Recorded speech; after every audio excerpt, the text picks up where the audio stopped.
On this episode of Prairie State Tractor, big time operations will be getting some big time upgrades. The shop will be filled with projects to be completed, and an old Model A has its first chance at a new life for the first time in over a decade. Let's get into it.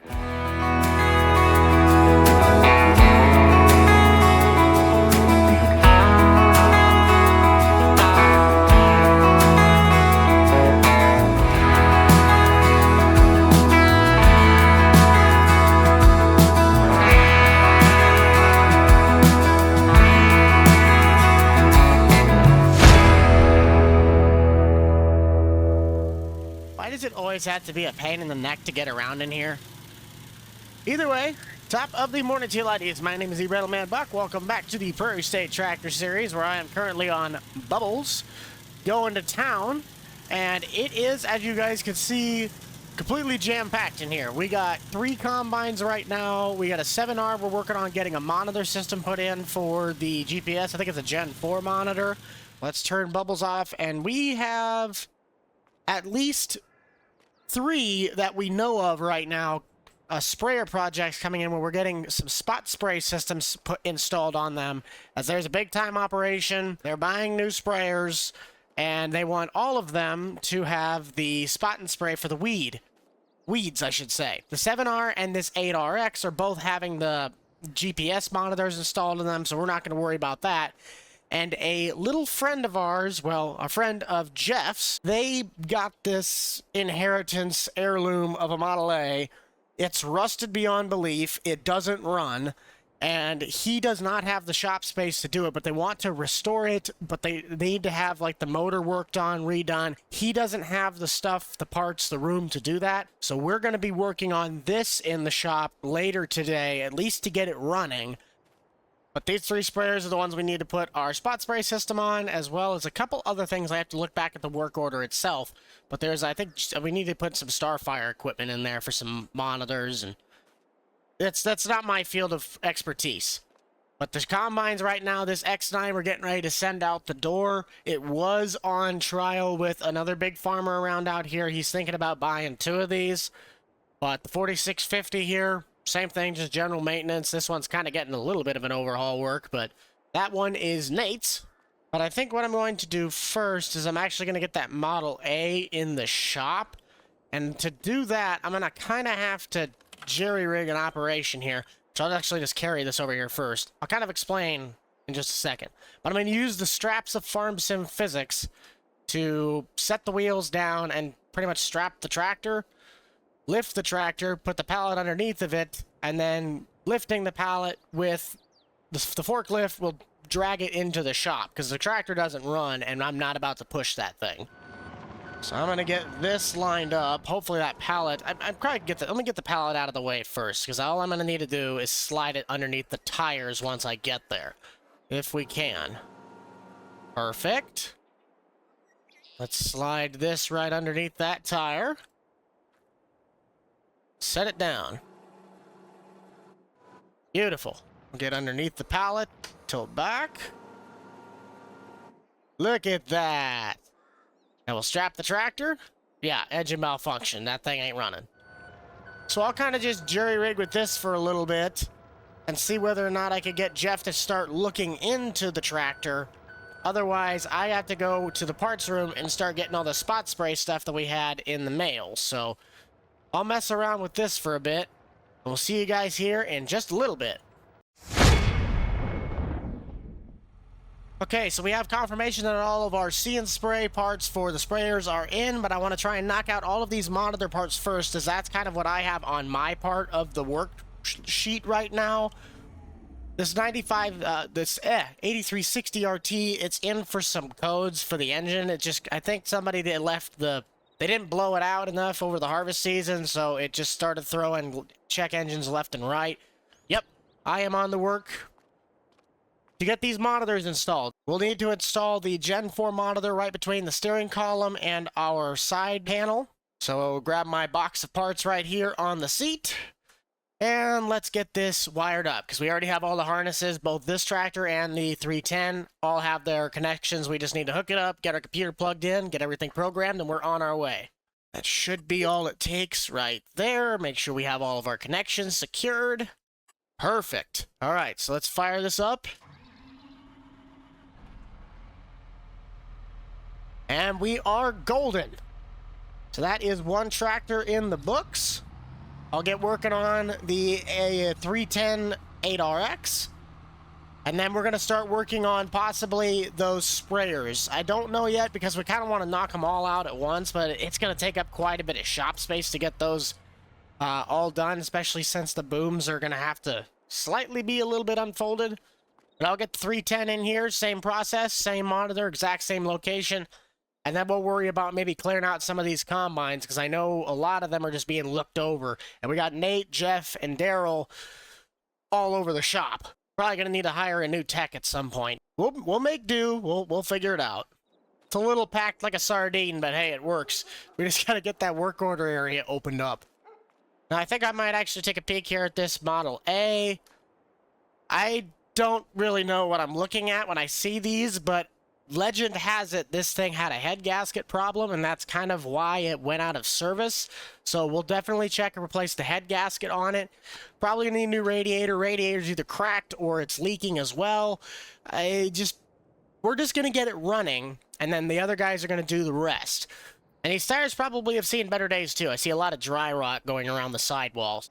But let's grab ourselves a couple tools here quick, and I'm going to start taking apart the engine on this, getting our hoses disconnected, getting all of these little rusted lines of fuel and whatever the heck this engine's got going for it. I don't think that this was serviced every 30 hours. Maybe every 30 years, but to each their own. And we'll start working to kind of get the head gasket off this thing and seeing if we can piece some stuff back together. Well, it hasn't been the easiest process. We got all of our fluids drained. We got the radiator starting to drain right now towards the front. I gotta run in and see what we have to buy for the parts, whether or not we could still get them or not. I highly doubt that, but if anything, these things are old enough, let's just fabricate it out of a piece of sheet metal, and there's a good chance that it'll probably work. So I need to get a new head gasket. I also need to get some new piston rings. There's a couple of hoses that I'm gonna end up trying to find, if not have made, and we'll go from there. But I'm going to give this project over to Nate because he just gave me word that the X9 is ready to go out of the shop. We'll get that loaded up on a trailer possibly later this afternoon so we can get that shipped out to those farmers. The S670 here, we do need to get it cleaned up. We have been told that the work order on this has been complete, but we need to wash it off first before anything else just so we can check all of our other systems on it. We'll probably just have our little shop like high school kid do that. Let's pop into the not the 95, let's pop into the X9, not the quad range. Pop into the X9. Now let's get this thing out of here. Now that is moved out of the shop, let's move our pressure washer just outside the door here. Best purchase I ever made. We also do have to fill this thing up with diesel and water.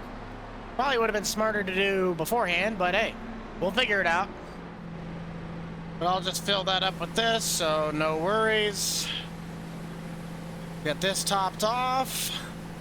And I think the soap's over on this workbench, if I'm correct. Yep. If not, we might have to run in and get the rest of it from the parts bay in the back. But we should just be able to... There we go. That's probably going to be good enough for what we're trying to do. Kind of just show them what it is to clean this stuff off in here. Sometimes it's a little bit harder to see. But yeah, but it's just pretty simple. Spray up in here. Make sure you don't get anything on the electrical, or at least try and limit that. Don't shoot right into a connector. And we'll just kind of see how well you clean the combine off. If you do good, might give you a little bit more stuff to do this afternoon if that works out. So while he's working on that, let's start getting these sprayers into the shop and getting those spot spray systems installed. We'll go pick up all of our boxes. There's quite a few that's going to go into this system. I got a lot of hoses, a lot of sensors, and it's, there's our other jug of anti-clean. Where's it at? There they are, the big ones. Okay. I'm going to carry some of these over, have probably Kevin help me out in the back. Just transporting boxes, but we'll get this thing like a giant Lego set, and slowly but surely we'll start piecing this thing together. And we'll have 3 of these to do, so hopefully this doesn't take all day, but there's a good chance it probably will. So let's first get all of our brackets mounted up so we can put on the sensors, and then we're going to have to start running all of our cables back so that we can connect them all to the electrical system that's going to have to go into the sprayer portion itself. So with all of our brackets now installed, let's go run back, and let's see if we can run up to the sprayer and get all these things configured in the computer. Just want to check our brackets, ensure that they are all secured. They should be. Those little U-bolts are holding just fine. Let's pop up in here. I don't have any errors yet on the monitor, but I also haven't programmed any of the actual system in yet. We still do have to install Green Star on this sprayer. Let's get our booms extended, and we'll get our Green Star put on. Sprayers are always so cool. I like these things.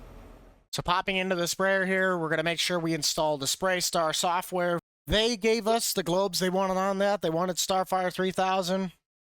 To each their own.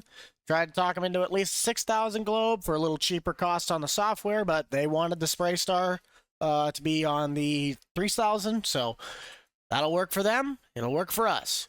There we go. Turn on the Green Star, and we will program the system. Now that should do it for this sprayer. Seems to be that we are on all working orders, so let's get our booms folded back in, and we'll get rinse, wash, repeat 2 times over. And with that now all programmed, let's just check our GPS. Yep, we have everything working on that. On to the 3rd one. And with the final sprayer configured and put on, checking our software. Just make sure we have our auto width. See that works. Yes, we do. Enable guidance steering. Headland mode. Yep, all of this stuff works. Turn it off. Well, I'm not going to load the track because I'm obviously not doing anything. But we will get on the phone with Joe, because Joe is our CDL driver. And we'll get these things ready to go and ship off to our customer, because all of these are pretty much going to the exact same farmer.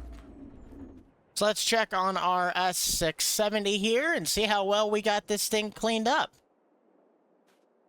Looks like our boy did a pretty good job getting in all the nooks and crevices. I believe we might be able to trust this kid with some more projects. Feeder housing looks really cleaned up. Don't see a whole lot of extra grime sitting around. Tell you what, that Andy Clean does pretty good works. Good job, kid. I think we might have you wash up the 9560 here as well. Kind of get that thing cleaned up, because I believe we're just finishing up on the repairs for that. So if you want to move that combine over to the finished projects, we will then get you out with this combine set up ready to go, because I got to go start working on that Model A again. So while Billy's getting that all situated out there, I'm going to back out the 9560 here, and we'll let him start spraying this thing and getting it all nice and cleaned up. So we're just now getting ready to pull the radiator out, and as suspected, the fan right here, if I can get to see it, this fan got, like, something got kinked, and the fan started hitting the radiator's back end, so probably ran hot, and then, of course, the head gasket going out, it just made for a really bad intake. I don't necessarily know what the condition of this motor is going to look like. But we'll kind of keep working on this, and we'll see you guys here possibly in a few days. And hopefully we'll be able to get this tractor started. So we'll see you guys here in a few days.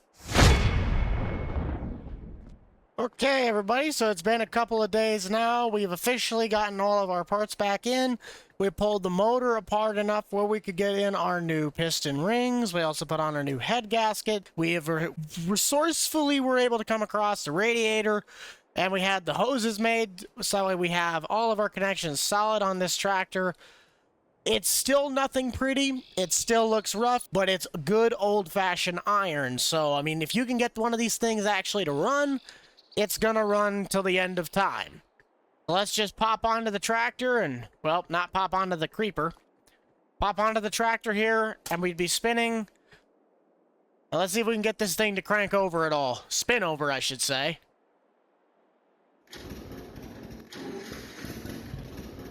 Oh, she's almost got it. Okay, that's, turn it off. Well, I mean, it runs, but I don't know why it's belching out more black smoke than a Kenworth pulling a full load of logs up the Alaskan mountainside.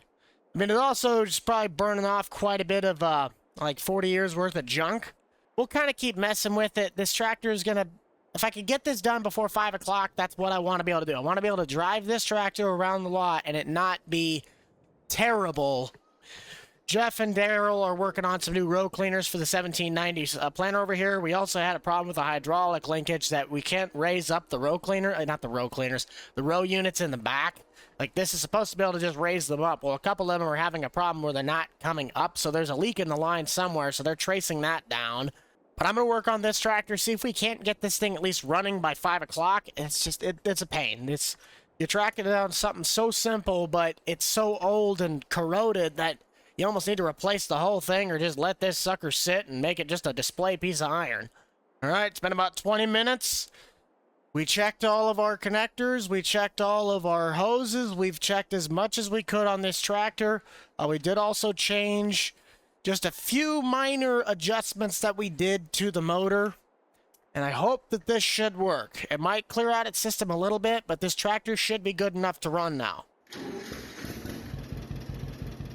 I think we're golden. That one little puff of black smoke, but that's pretty good.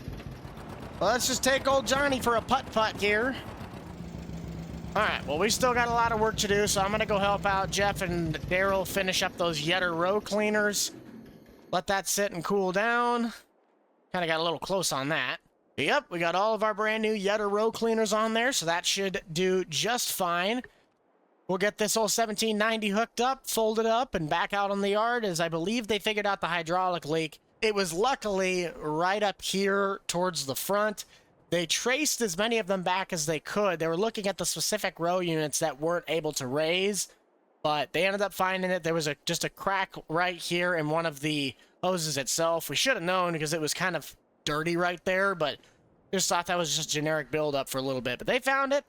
We're actually going to use the 8360 here since this is pretty much done too. This one always took a little bit longer to crank than I liked, but so press that. There they go. All going up. Nope, we got that all figured out now, so that is good. It is good night. But that's going to do it for this video, guys. Thank you so much for checking this Dealer Series video out. Be sure to smash that like button, subscribe down below if you haven't already. As you do know, we are also on the race to the 100,000 subscriber mark by the end of this year. Also, be sure to check out the Boomstick Club for all the up-to-date content from me and the gang. You guys already know who is in it. I'm going to get ready to go home for the night because it has been a long day at the shop. But we'll see you guys all in the next one. This is the Rental Man out. Peace.